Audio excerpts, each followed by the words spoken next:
You may be familiar with Apple's venture into licensing the macOS in the mid-1990s. Mac clones proved popular as they were less expensive than Apple's own models.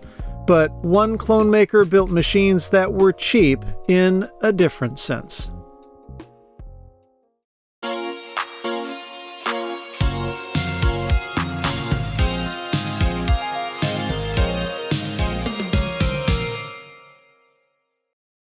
It's 1996. Several companies have been selling boring beige boxes, just like the rest of the computer industry, but instead of Windows, they ran the Macintosh operating system. These so-called Mac clones were officially licensed by Apple and well-liked among Mac users. So when Motorola joined the scene in September that year, the increased competition was seen as a good thing. Little did everyone realize that it would actually herald the beginning of the end.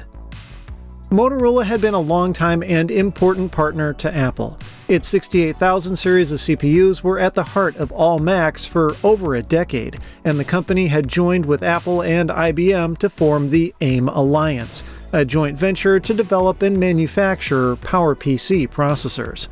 Motorola entered the clone market with a range of models in its Star Max line, and this one, a 4000 series, was a mid-range option. It's obvious that Motorola tried to cut costs wherever it could. This is clearly a modified PC case, and if you didn't know better, you could easily mistake it for a Windows machine. Along the back were a somewhat familiar selection of connectors: video, audio in and out, 2 serial ports, ADB for keyboard and mouse, along with something weird for a Mac: PS2 ports. There was a 25-pin SCSI port curiously separate from the rest of them, along with an Ethernet jack in an expansion slot.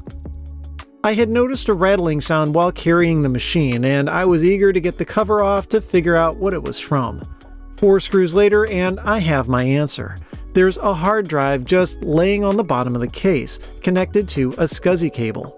But there was another drive installed above it, and the wiring inside this thing was a mess. So I chose to take everything apart just to sort out what was going on in here. That loose drive was manufactured by Quantum, but had a label from APS Technologies. It was a prolific seller of Mac accessories in the 90s, and a name we'll come back to a little later. This SCSI cable was obnoxiously long and rather comical when I found out that not only did it simply link the motherboard to that 25-pin port on the back, it also was apparently from the factory. Next, I disconnected the front panel wiring, which looked a lot like what you'd find in a PC case because, well, it was. From there, I could get the rest disconnected: the cables from the power supply, floppy drive, and IDE for the hard drive and CD-ROM. The saving grace for this chassis is that it has a slide-out motherboard tray, which includes the PCI riser card. I pulled out the network adapter to check it out. Perhaps unsurprisingly, it's from Farallon Networks, which was a big name in the Ethernet market at the time. There's one screw securing the bracket, but with it out, I still couldn't fully remove the riser. Turns out there's a tab at the bottom that locks into the motherboard tray, but in order to release it, you have to take out the slot cover right above it. Whoever was working in this machine before did things the lazy way and just removed the riser from the bracket, as I found both screws very loose. After blowing all the dust out in the garage, I got to removing the motherboard from the tray. As part of the licensing agreement, Apple provided either motherboard reference designs or complete boards to the clone manufacturers. This one is interesting though in that Motorola worked with Apple on its development, getting the codename Tanzania.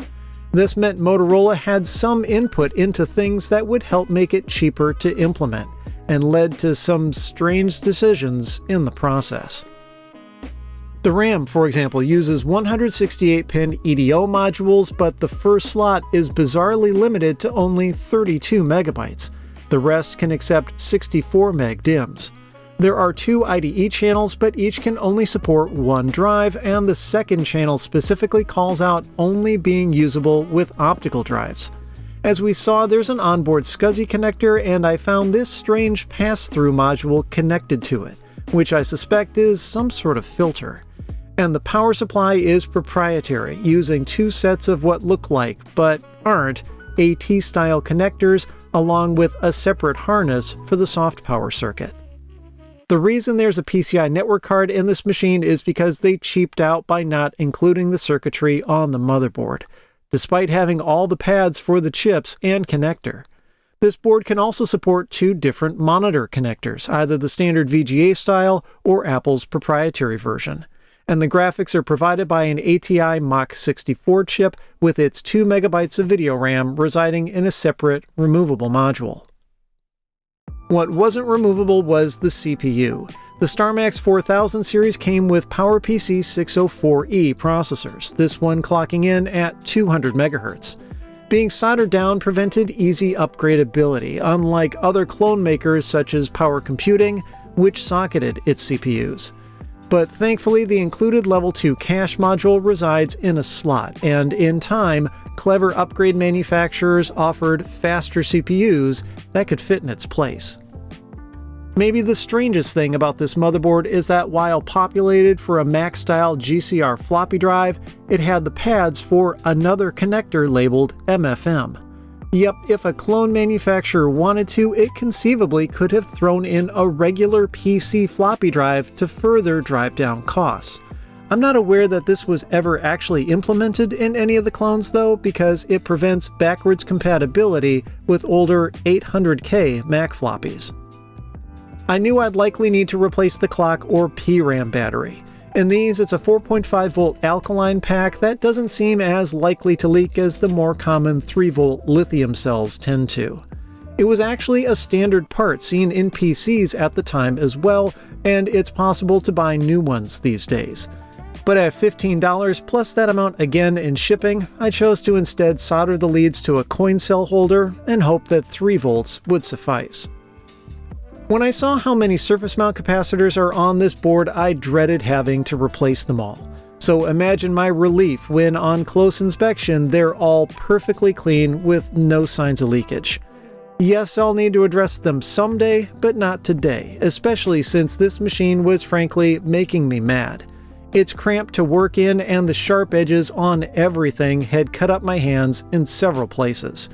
Apple's own Macs generally had serviceability in mind, but Motorola didn't seem to care, so I tried to at least tidy up the cables as best I could. I plugged in my external Blue SCSI and powered up the StarMax.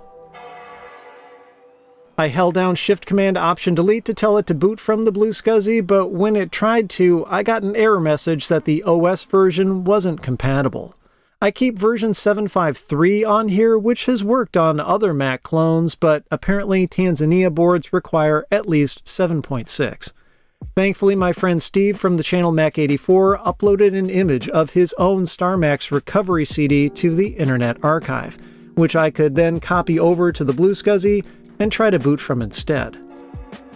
This time it got further along, but threw a different error when it got to the desktop. Unimplemented trap? What the hell is that? Well, other than a regular podcast series Steve and I host over on Patreon. There's a link in the description if you're interested. I dug through my CD binder and found a burned copy of macOS 7.6.1. This contains some bug fixes from regular 7.6, and sure enough, the StarMax had no problem booting from it. I could then use the recovery image to reformat the internal hard drive and reinstall the operating system. A generic install may have worked okay, but Motorola tacked on its own software package, and I had decided to restore the machine to how it would have come from the factory. One other tool I needed to install was FWB's CD-ROM Toolkit. This was a third-party CD-ROM driver, as Apple's built-in one didn't work with generic drives like Mac clones shipped with. The recovery disk had put macOS 7.6 on the hard drive, so I ran the 7.6.1 update. Apparently, the software restore process was as cobbled together as the hardware seemed to be.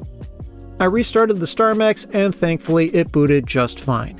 How much RAM is in this thing? 104 megabytes, a healthy amount for the time, but with one of the sticks being 16 megabytes, I was scratching my head about what the other two must have been. Yeah, it has to do with that 32 megabyte limitation thing. The first slot can only accept single-sided RAM modules, and the 16 meg stick in it is double-sided. That effectively makes it only 8 megabytes, with the other two being 32 and 64. Hence, 104. Okay, whatever, time for benchmarks. How fast was this thing really? Quite competitive, actually. It's 30 percentage points faster than a 120 MHz PowerMac 9500 from mid-1995, and 20 points ahead of the PowerMac 4400, which was another weird machine with a Tanzania motherboard. And that performance was reasonably affordable, with this 200 MHz tower originally selling for $3,200 US. By comparison, the 200 MHz version of the 9500 sold for $1,000 more, with the same specifications. No wonder the clones were popular. For those kinds of savings, a lot of people were willing to live with quirky OS requirements and boring, unfriendly cases. Oh, and what about those PS2 ports? Do they actually work? Yup, both keyboard and mouse. There were two things that set Motorola's clones apart from the rest, though. First was that the StarMax wasn't the only computer model they made at the time. The company was trying to capitalize on its investment in the PowerPC architecture and released complementary systems called PowerStack. These could run the AIX operating system, which was IBM's version of Unix, or, interestingly enough, Windows NT. Yeah, Microsoft did release versions of Windows for PowerPC, though it went absolutely nowhere, much like PowerPC workstations in general.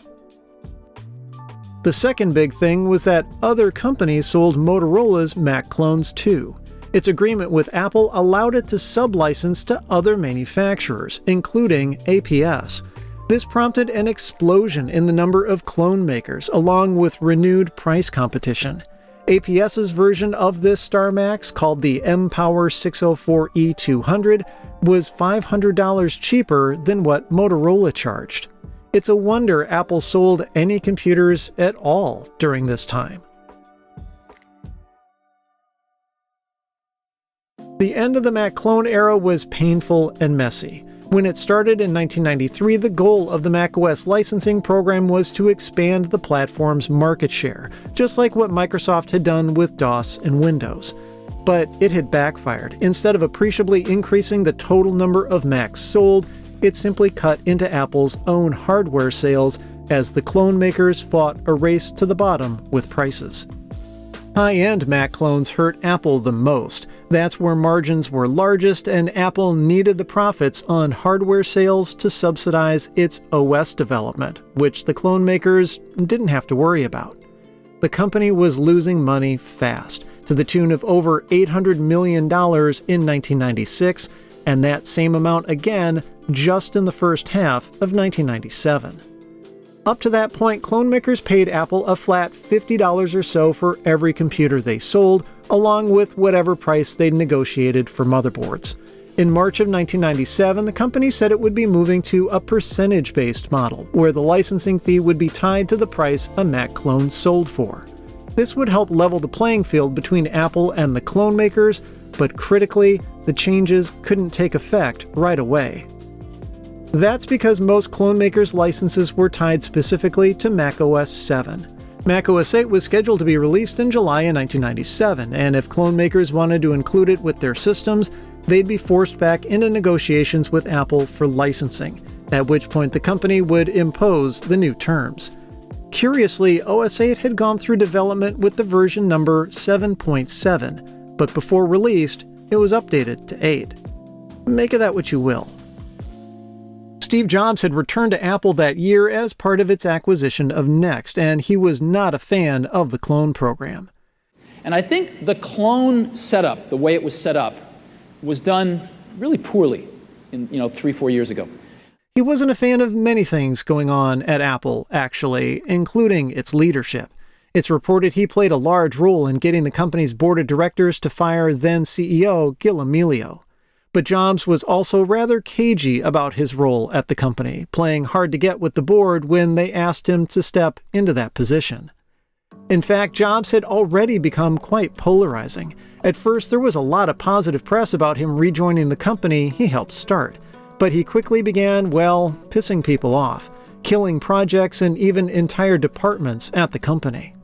Another controversy was when he struck a deal with Microsoft that saw the software giant make an investment in Apple, in exchange for Apple dropping lawsuits that claimed parts of Windows violated its patents, among other things. While this was eventually accepted as a good thing for Apple, the initial reaction was, well, mixed. But the biggest reaction was from how Jobs treated the clone manufacturers. Mac users liked the clones. They offered more choices and, of course, better prices. Apple stuck with its plan to increase licensing costs, but this presented a quandary for the cloners.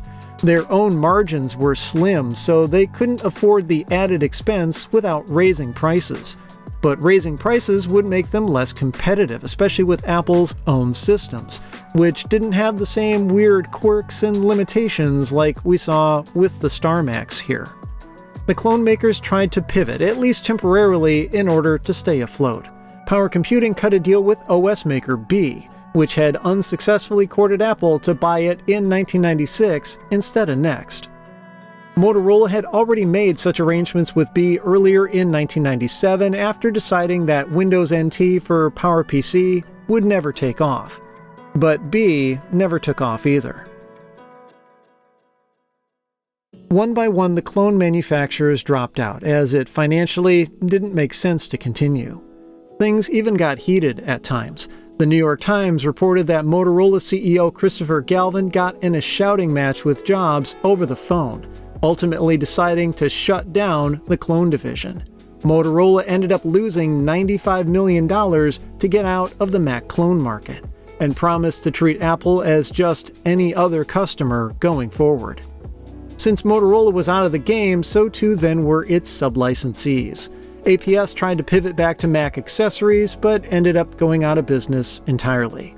Power Computing, as one of the first clone makers, had negotiated a different license agreement than the others, one without the macOS 7 stipulation. Apple tried to bring them back to the bargaining table too, but ultimately had to buy the company for $100 million in order to shut it down. By 1998, the clones were dead.